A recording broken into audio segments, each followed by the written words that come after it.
그리스도인에게 정답은 예배입니다 라는 제목으로 함께 말씀을 나누고자 합니다.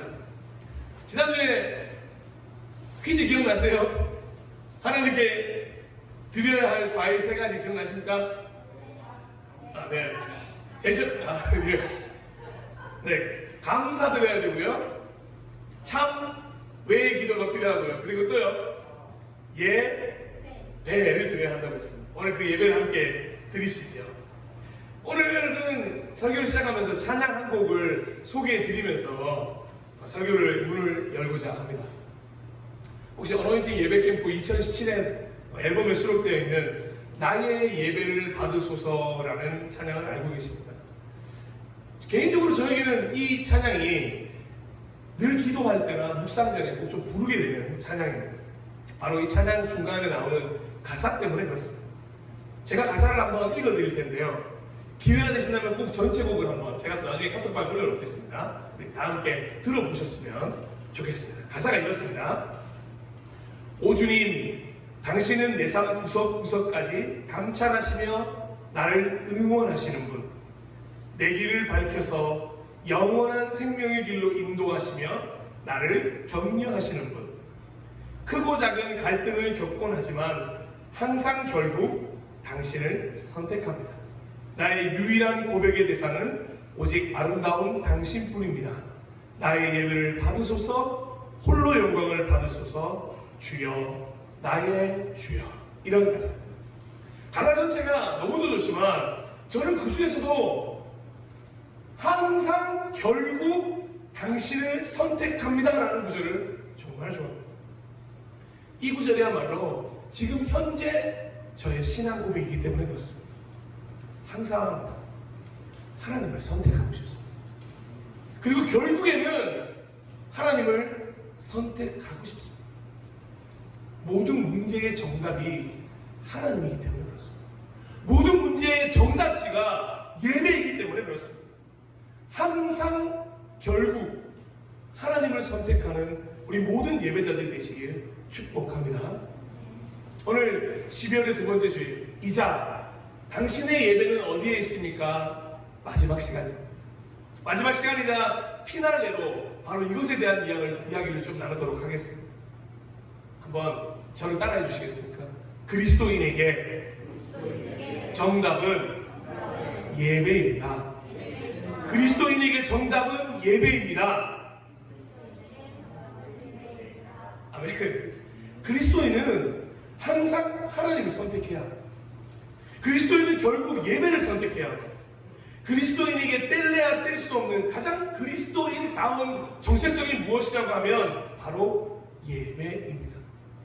그리고 그 사실을 잘 보여주고 있는 성경이 오늘 우리 집사님께서 읽어주셨던 본문 누가복음 24장입니다. 특별히 누가복음 24장은 굉장히 중요한 장인데, 왜냐하면 사도행전 1장으로 넘어가기 전 마지막으로 제자들의 모습을 다루고 있기 때문에 그렇습니다. 예수님은 약속대로 십자가에서 죽임을 당하셨습니다. 그 와중에 믿음이 없던 제자들은 어떻게 됐죠? 모두 다 뿔뿔이 흩어졌습니다. 하지만 예수님은 3일 만에 죽음을 이기시고 말씀대로 부활하셨습니다. 그리고 제자들을 다시 찾아오셨습니다. 제자들은 너무 기뻤죠. 예수님이 다시 죽은 줄 알았는데 예수님이 다시 찾아오셨으니 얼마나 기쁘고 행복했겠습니까? 하지만 동시에 마음에 의심도 있었습니다. 정말 사랑하신 건 맞아? 혹시 귀신은 아닐까?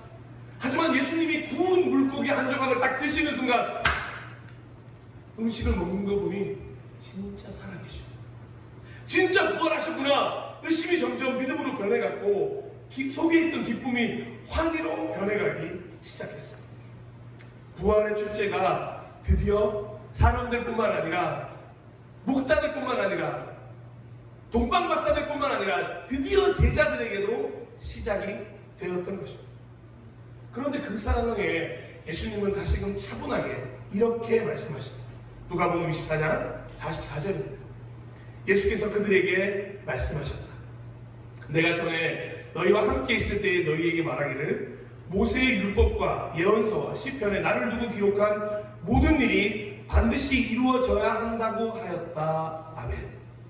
마치 예수님은 다시금 말씀을 중심으로 시작하기를 원하시는 것, 말씀으로부터 모든 것을 시작하시려는 듯 보이면서 이 이야기를 꺼내기 시작합니다. 그리고 제자들의 마음을 열어주시고 성경을 깨닫게 해주시려고 말씀하십니다. 이어지는 46절, 48절입니다. 그들에게 말씀하셨다. 이렇게 기록되어 있다. 곧 그리스도는 고난을 겪으시고 사흘 때 되는 날에 죽은 사람들 가운데서 살아나실 것이며 그의 이름으로 죄사함을 받게 하는 회개가 모든 민족에게 전파될 것이다 하였다. 예루살렘부터 시작하여 너희는 이 일의 증인이다. 아멘. 사도행전 1장 7절 8절에서 나오기 이전에 먼저 누가복음에서 이미 너희가 이 일의 증인이 될 것이다 라는 이야기가 등장하는 것입니다. 예수님은 그 못나고 부족하고 연약했던 제자들을 다시금 말씀으로 초청하신 후에 증인이라고 말씀하십니다. 아무리 실패하고 절망하고 부족하고 연약해도 예수님은 제자들을 버리지 않으셨습니다. 오히려 약한 자를 들어 위대한 일을 행할 계획을 품고 계시는 것이죠. 그리고 그들의 부족함을 채워주실 누구를 보내주실까요? 네, 성령님에 대한 약속을 우리에게 허락해 주셨습니다. 이어지는 49절 50절입니다. 보시겠습니다. 보아라, 나는 네 아버지께서 약속하신 것을 너희에게 보낸다. 그러므로 너희는 위로부터 오는 능력을 입을 때까지 이 성에 머물러 있어라. 그리고 예수께서는 그들을 밖으로 베다니까지 데리고 가서 손을 들어 그들을 축복하셨다. 아멘. 모든 것이 끝났다고 이제 업으로 돌아가고 각자 자기 업으로 돌아갔던 제자들에게 새로운 삶이 열리는 순간입니다. 이렇게 예수를 제대로 만나면 새로운 삶이 열리는 줄로 믿습니다.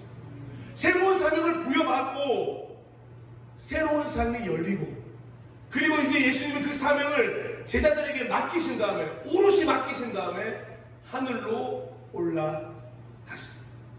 하늘로 올라가기 이전에 히트를 조금 꺼주시면 어떻겠습니까? 네, 우리 춥다는 분이 계셔서 켜놓으실 텐데. 네. 감사합니다. 자, 이제 하늘로 올라가 볼까요? 자, 하늘로 올라가십니다. 누가복음 24장 51절입니다. 예수께서는 그들을 축복하시는 가운데 그들에게서 떠나 하늘로 올라가셨다. 아멘. 한번 생각해 보십시오. 이 순간 제자들은 어떤 마음이었을까요? 예수님이 죽으셨던 날처럼 두려웠을까요? 기왕이면 좀, 왜 또 죽으시, 왜 또 올라가시는 거야? 나랑 함께하고 계시지. 그냥 계속 쭉 함께 하시지. 그런 마음이었을까요? 원망스러웠을까요? 과연 남아있는 제자들의 선택은 무엇이었을까요? 너무도 감사하게도, 다행히도 제자들의 선택은 바로 예배였습니다. 이제 제자들도 부활하신 예수를 만나 한 걸음 더 성숙해진 것입니다. 무엇을 해야 하는지, 무엇을 선택해야 하는지 깨닫게 되는 것입니다. 우리가 부활의 주님을 만나면 무엇을 해야 하는지, 무엇을 선택해야 하는지 깨달을 수 있는 것입니다. 사랑하는 여러분, 오늘 예배 가운데 이 부활하신 주님을 만남으로 내가 무엇을 해야 하는지, 무엇을 선택해야 하는지 깨닫고 돌아가시기를 간절히 축원합니다. 누가복음 24장 52절에서 53절 우리 다 함께 읽어보도록 하겠습니다. 시작. 그들은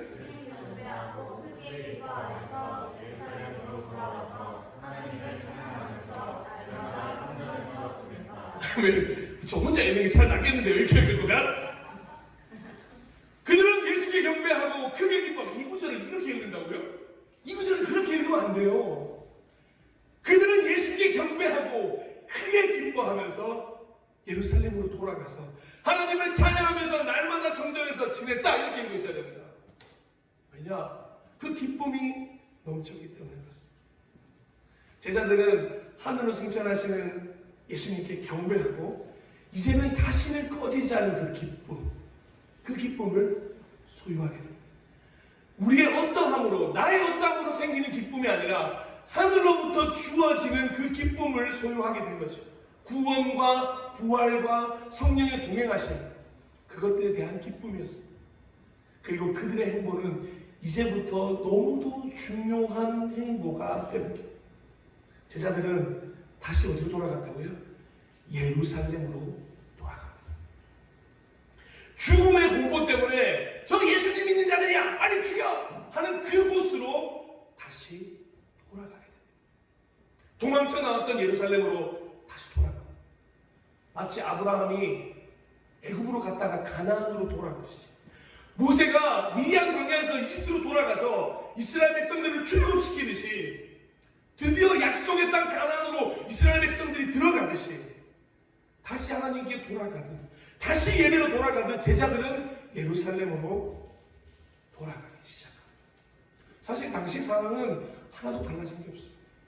만약에 예루살렘을 갔을 때 로마 병정들이나 율법학자들, 제사장들에게 걸리면 바로 죽을 수밖에 없어요. 똑같이 십자가입니다. 하나도 달라진 건 없어요. 그런데 그렇게 죽을지도 모를 위험천만한 곳으로 왜 돌아갔습니까? 그곳에서 머물러 예배하라 말씀하신 하나님의 음성. 사랑하는 여러분, 오늘 이 자리에 나오셨습니까? 사람의 선택이십니까? 아닐 줄로 믿습니다. 하나님이 우리에게 말씀하셨습니다. 주일에 예배드려라. 그래서 이 자리에 오신 줄로 믿습니다. 제자들도 마찬가지로 그런 마음으로 성전으로 들어가 예루살렘으로 들어가 예배를 드리기 시작합니다. 제자들은 알았던 거죠. 정답이 하나님이구나. 정답지가 예배구나. 깨달았던 거죠. 그리고는 그 위험천만한 곳에서 살아가게 됩니다. 그리고 날마다 하나님을 찬양하게 됩니다. 그렇게 사도행전에서 실패한 것 같던 보였던 제자들, 진짜 화가 날 만큼 헛된 것만을 쫓았던 그 제자들이 완전히 180도 달라진 모습이 사도행전에 등장하지 않습니까? 바로 하나님을 선택했기 때문에.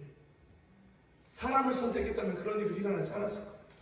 예배를 선택했기 때문입니다. 그들의 직업을 선택하고 자신의 삶을 선택하지 않았습니다. 그리고 우리 모두에게 이 시간 이야기하고 있는 거죠. 하나님을 선택하는 겁니다.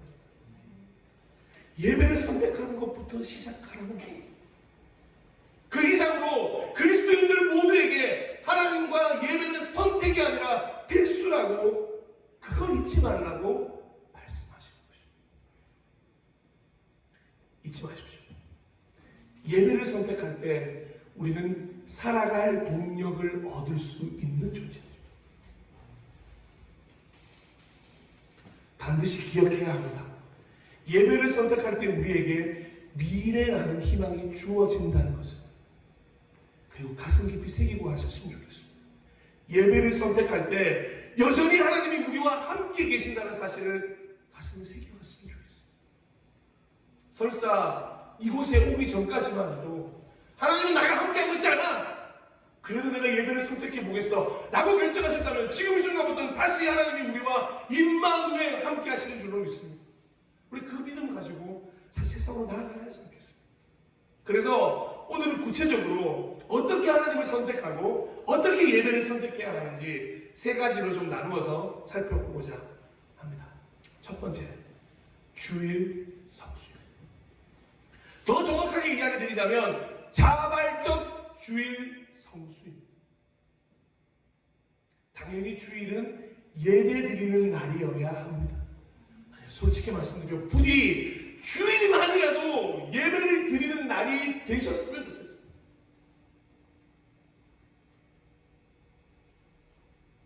점점 주일에 대한 경계가 사실 사라지고 있잖아요. 불금이라는 단어도 이제 옛날 이야기인 거 알고 계십니까? 이제는 불목이 뜨고 있습니다. 불목이 점점 두각되고 있어서 월화수목을 어떻게 하죠? 일을 열심히 해요. 예를 들어 밤 시간까지 더 열심히 합니다. 6시 되면 9시까지 합니다. 그리고 이제 금토일 남죠. 어떻게 하나요? 금토일을 2박 3일 여행을 다녀옵니다. 이걸 뭐라고 얘기하냐면 워라벨이라고 하는 단어 속에서 일과 삶이 밸런스를 가져야 된다. 일과 삶이 균형을 갖춰줘야 한다라고 하면서 사실은 자신이 원하는 삶을 향해 달려가고 있는 것입니다. 더 이상 하나님이 끼어들 자리가 없어요. 너무 바빠요. 월화수목은 일하느라 바쁘고 금토일은 노느라 바쁘고 하나님의 설 자리도 없습니다.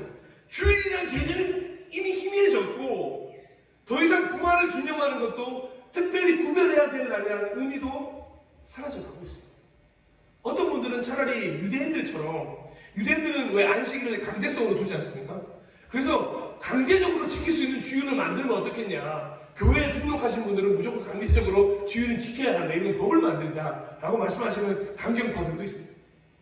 에이, 주일은 아기 때부터 강제로 성수시켜야 돼? 아닙니다. 강제라는 말에서 이미 주일 성수도 예배도 의미가 없어집니다. 그래서 주일 성수이되 자발적 주일 성수여야 한다. 하나님을 선택하기 위해, 예배를 선택하기 위해 자원하여 스스로 주일을 구별하는 마음과 행동이 필요한 것입니다. 저는 제법 어려운 학창시절을 보냈습니다. 새벽 4시에 일어나서 신문을 돌리고 학교를 다녀야 했고, 일을 하지 않으면 진짜 먹고 살기 어려울 정도의 가난한 형편이었습니다. 근데 제일 행복했던 게 언제냐면 주일날 늦게까지 자는 거잖아요. 사실 학생 시절에 주일날 늦게 자는 것만큼 행복한 게 어디 있습니까? 그런데 주일날에 교회를 다니기 시작하니까 이거 왜 주일 학교는 8시 반부터 시작하는 거예요. 8시 반에 너무 재밌는 만화 영화를 하셨던 거 기억나십니까? 그거 봐야 되는데요. 근데 교회 오라는 거예요. 이거 어떻게 해야 되지? 근데 그런 고민을 할 새도 없었습니다. 교회 가는 게 너무 좋았어요. 아니, 평소에 일하러 갈 때는 새벽 4시에 일할 때는 막 신문 들으러 갈 때는 막 죽겠다고, 그 나이에 뭐 중학생밖에 안 됐는데 일어나면서 막 뼈 만지면서 왜 이러냐 이러고 일어났는데, 주일날 아침이 됐는데 더 자고 싶잖아요? 더 자고 싶고, 뭘 더 자고 싶어요? 6시에 누가 알람도 안 해줍니다. 6시에 빨리 일어나서 야구 교회 간다고 머리 감고 막 옷도 다 해진 것밖에 없었는데, 그 막 안으로 접어서 좀 더 멋있게 보이려고 기쁘니까, 주일날 교회 가는 게 좋으니까. 이거 누가 시키지도 않아도 주일날 교회 가는 거예요. 제가 그때 당시에 중학교 고등학교 때 8시 반부터 시작해서 밤 예배가 끝나면 보통 9시 정도 되거든요. 그때까지 있었던 것 같아요. 하나도 힘든 거 없었던 것 같아요. 여러분 어떠십니까? 제가 여러분께 주일 성수라는 걸 강요드릴 수는 없지만 강조드리고 싶습니다. 주일을 성수하고 예배드리는 것이 하나님과의 최소한의 연결고리를 유지할 수 있는 방법. 사랑하고 존경하고 축복하는 예배자 여러분, 주일을 성수하셨으면 좋겠습니다. 주일을 예배드리는 날로 선택하시기를 소망합니다. 쉼이 있되, 쉼뿐만이 아니라 이곳에 오셔서 하나님의 평안, 사랑, 은혜, 감사가 함께 복합적으로 있는 그런 쉼의 주일이 되셨으면 좋겠습니다. 그래서 주일을 기대하게 되실 것입니다. 금, 토, 이틀은 1박 2일 자신과 친구와 가족들을 위해서 충분히 즐기다 오십시오. 다시 주님의 날에는 하나님 앞에, 복음 앞에 나오셨으면 좋겠습니다. 두 번째는 절망과 눈물의 순간이 올 때 더욱 예배해야 합니다. 오히려 그때가 예배해야 할 때입니다. 대부분의 사람들은 이 희망이 점점 사그러져가고, 의식이 차오르고, 신뢰가 점점 사라져가고, 절망과 눈물이 앞을 가릴 때 예배를 선택하지 않습니다. 도무지 기도나 찬양, 감사 따위가 나오지 않는데 이런 거짓말하는 마음으로 무슨 내가 예배를 드려라고 이야기하죠. 아니요, 오히려 그때가 예배를 선택해야 할 때입니다. 그때가 바로 예배하며 하나님의 얼굴을 구해야 할 때입니다. 개인적으로 우리 한 형제에게 늘 미안해요. 아침에 일을 끝나고 예배를 오는 친구가 있습니다. 제가 저 형제님을 위해서만이라도 예배를 최선을 위해 다 준비하는 거예요. 밤을 새서 일해서 예배 드리러 오는데, 나 그냥 편하게 일어나서 그냥 예배 드릴 수 없잖아요. 여러분 어떠세요? 정말로 그냥 기쁨과 감사의 순간에는 누구나 예배 드릴 수 있습니다. 폭풍우 같았던 한 주간이 지나고 이 예배를 선택하기까지 얼마나 어려우셨는지 압니다. 그런데 이때가 바로 예배예요. 이 모든 상황을 역전시킨 힘이 우리에게 있는 게 아니라 하나님으로부터 나오기 때문입니다. 없을 만큼 많은 믿음의 선배님들이 그렇게 예배를 선택했어요. 인류가 다 죽었는데 예배를 선택했던 노아를 한번 떠올려 보십시오. 그 순간에 예배 드릴 수 있었을까요? 여러분이라면 예배 드릴 수 있었을까요? 아니요. 너무너무 두렵고 떨렸을 겁니다. 그런데 예배를 선택했어요. 자신의 아들을 드려야 했던 아브라함과 이삭의 예배도 있어요. 떨기나무 앞에서 하나님, 나 이스라엘로 가기 싫어요. 나 미디안 광야에서 살래요. 라고 말했던 모세의 예배도 있어요. 그 수많은 사사들의 눈물 가득한 부르짖음도 있는 예배입니다. 다윗은 자신이 아무리 큰 죄를 저질렀어도 예배를 놓치지 않았어요. 주의 사랑 노래하리라. 그리고 그 중에서도 이 사람의 이 모습을 저는 가장 본받고 싶습니다. 다니엘서 6장 10절입니다. 다니엘은 왕이 금령문서에 도장을 찍은 것을 알고도, 이 금령문서는 뭐냐 하면 왕이 아닌 다른 신에게 절하면 죽는다. 근데 그 죽음이 어디로 간다? 사사굴로 들어가서 죽임을 당할 것이다 라고 했던 게 금령문서입니다. 알고도 자기의 집으로 돌아가서 다락방으로 올라갔다. 그 다락방은 예루살렘 쪽으로 창문이 나 있었다. 그는 늘 하듯이 하루에 3번씩 그의 하나님께 무릎을 꿇고 기도하며 감사를 드렸다. 아멘. 저 솔직히 이 상황이었다면 예배 못 드렸을 거예요. 저도 사자굴에 가는 거 무서워요. 여러분, 사자굴에 가는 게 안 무서우십니까? 감사와 기쁨의 때에는 예배 드리는 것이 쉽습니다. 당연히 예배를 이어질 수밖에 없는 삶이죠. 그러나 눈물의 골짜기, 사망의 골짜기를 지날 때는 하나님 찾기가 너무도 어려우니 부디 그래서 오히려 하나님을 선택하시고 예배를 선택하셨으면 좋겠다는 겁니다. 10편 23편 4절은 이렇게 이야기합니다. 이것 역시 다윗의 고백이죠. 내가 비록 죽음의 그늘 골짜기로 다닐지라도 주님께서 나와 함께 계시고 주님의 막대기와 지팡이로 나를 보살펴 주시니 내게는 두려움이 없습니다. 아멘. 이렇게 다윗처럼 고백하는 우리가 되었으면 좋겠습니다. 하나님을 이렇게 예배 드린 자만이 경험할 수 있는 은혜를 누리고 가십시오. 보호하심과 동행이 있습니다. 그 특별한 경험이 바로 우리 모두의 경험이 되기를 간절히 소망합니다. 더 나아가서는 모든 상황 속에서 주를 예배하는 것을 선택하는 우리 모두가 되길 간절히 소망합니다. 마지막으로 세 번째는 당신의 예배는 어디 있습니까? 이 6주간의 모든 설교를 통틀어 이 마지막으로 꼭 드리고 싶은 이 말씀은 매일 밤 잠들기 전의 예배, 한 주를 마무리하는 토요일의 예배, 한 달을 정리하는 마지막 날의 예배 등 여러분만의 특별한 예배 시간을 만들어 보셨으면 좋겠습니다. 그리고 그 시간은 오롯이 하나님과 여러분 단 둘만의 데이트 시간으로 만들어 보셨으면 좋겠습니다. 바쁘게 달려온 하루를 마무리하면서 잠들기 전에 예배를 추천합니다. 하나님과 함께 잠자리에 드는 기도와 찬양이 있는 예배가 될 것입니다. 자연스럽게 누워서 마무리하다 보면 하나님과 대화하는 법을 배우게 될 것입니다. 처음에 좀 이상하고 어색할 거예요. 이게 뭐 하는 거지? 누가 나 혼자서 왜 이러고 있는 거지? 그게 엄청나게 좋은 경험을 하시게 될 겁니다. 멀리 있는 하나님이 아니라 내 삶 깊숙이 동행하시는 성령님의 임재를 경험하게 되십니다. 긴 시간이 아니어도 괜찮습니다. 이 특별한 시간이라는 거고 뭐 1시간, 2시간 이런 게 아니라 본인이 정해놓은 그 시간만 끌면 됩니다. 긴 시간 아니어도 괜찮고요. 짧은 시간일지라도 마음을 다해 하나님을 찾는 예배, 잠들기 전마다 한번 특별한 시간을 만들어 보시는 건 어떨까요? 한 주를 마무리하는 것도 추천드립니다.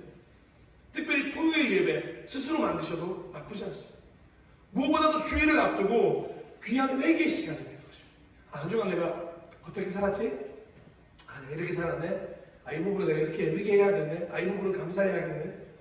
마치 옛날에 성막에서 지성소로 들어가기 전에 물두멍에서 손을 씻는 그런 시간처럼 한 주를 마무리하는 토요일이 변화될 것입니다. 비울 건 비우고 버릴 건 버리고 채울 건 채우고 잊을 건 잊어버리는 귀한 예배의 시간이 될 것입니다. 그리고는 얼마 지나지 않아 주일 예배가 시간이 되잖아요. 그 주일 예배를 기대하는 마음 아마 생기게 되실 것입니다. 또 하나 추천드린다면 한 달을 정리하는 마지막 날에 예배를 추천드립니다. 한 달 동안 보여주신 은혜 마음껏 감사하는 감사와 찬양의 예배가 될 것입니다.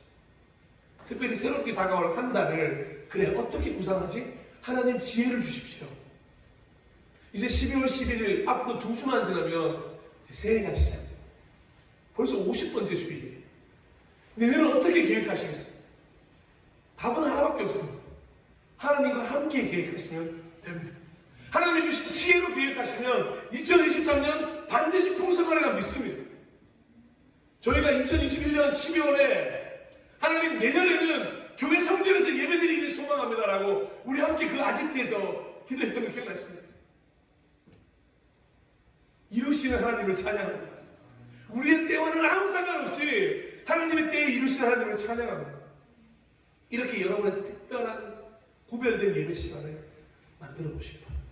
그리고 그 예배를 통하여 하나님과 더 깊은 소통, 그 예배를 통하여 조금 더 친밀하고 조금 더 세밀하고 조금은 더 사랑스러운 하나님을 좀 만나는 시간을 만들어 보셨으면 좋겠습니다.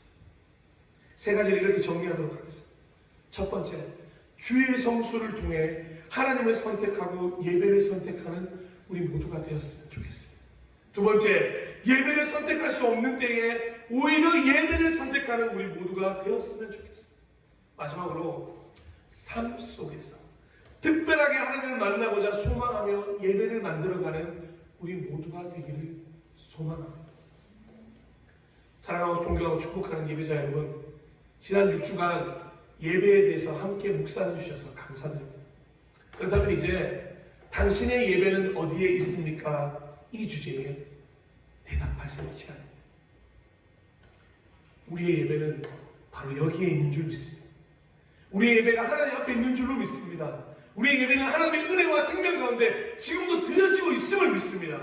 하나님께서 기뻐 받으실 거룩한 산제물로 바쳐지고 있음을 믿습니다. 하나님을 바라보는 훈련을 통해, 적극적인 동참 훈련을 통해, 구별 훈련을 통해 점점 우리의 예배가 우리 삶 속에 자리를 잡고 있는 줄로 믿습니다. 성전 예배로 시작해서 삶의 예배로, 그리고 다시 성전 예배로 이어지는 예배의 삶이 바로 우리 삶의 자화상이 될 것입니다. 마지막으로 말씀드립니다.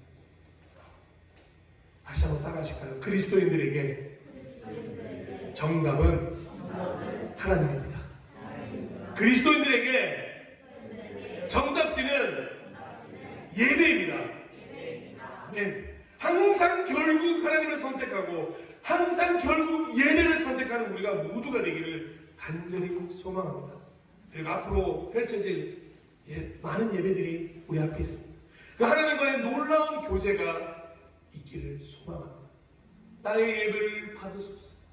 주여 나의 주여 나의 예배를 받아 주시옵소서. 이렇게 날마다 우리 기도하며 나아가는 예배자들 되기를 소망합니다. 마지막으로 요한복음 4장 23절에서 24절을 다 함께 읽고 예배합니다라는 곡으로 결단하며 나아가도록 하겠습니다. 요한복음 4장 23절 24절입니다. 다 함께 읽겠습니다. 시작. 참되게 예배를 드리는 사람들이 영과 진리로 아버지께 예배를 드릴 때가 온다. 지금이 바로 그때이다. 아버지께서는 이렇게 예배를 드리는 사람들을 찾으신다. 하나님은 영이시다. 그러므로 하나님께 예배를 드리는 사람은 영과 진리로 예배를 드려야 한다. 아멘. 이 시간에 완전하신 나의 주라는 찬양을 드릴 텐데요. 이 가사 그대로입니다. 주여 우리의 평생의 삶이 예배의 삶이 되게 하여 주시옵소서. 예배하며 하나님을 찾을 때 하나님의 음성을 듣는 우리 모두가 되게 하여 주시옵소서. 그런 마음으로 이 시간 찬양하며 나아가길 원합니다.